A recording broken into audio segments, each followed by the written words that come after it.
দার্জিলিং চিড়িয়াখানার snow leopard শাবক ও red panda শাবকের নামকরণ করলেন মুখ্যমন্ত্রী।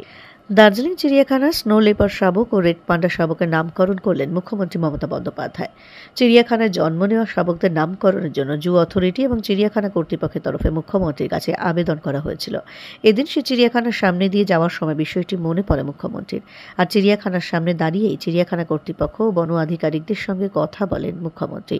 আর তখনই কথাবার্তা চলার সময় উঠে আসে নামকরণের প্রসঙ্গ। আর কোনো দেরি না করে মুখ্যমন্ত্রী দুটো স্নো লেপার্ড শাবক ও 4টে রেড পান্ডা শাবকের নামকরণ করে দেন। স্নো লেপার্ড শাবকের নাম রাখেন মুখ্যমন্ত্রী চার্মিং ও ডার্লিং। একই সঙ্গে রেড পান্ডা শাবকের নামকরণ করেন মুখ্যমন্ত্রী পাহাড়িয়া হিলি ভিক্টোরিয়া ড্রিম। মুখ্যমন্ত্রীর এই নামকরণে উচ্ছ্বসিত বন আধিকারিকেরা। স্নো লেপার্ডের নাম চার্মিং এন্ড ডার্লিং ম্যাডাম দিয়েছেন।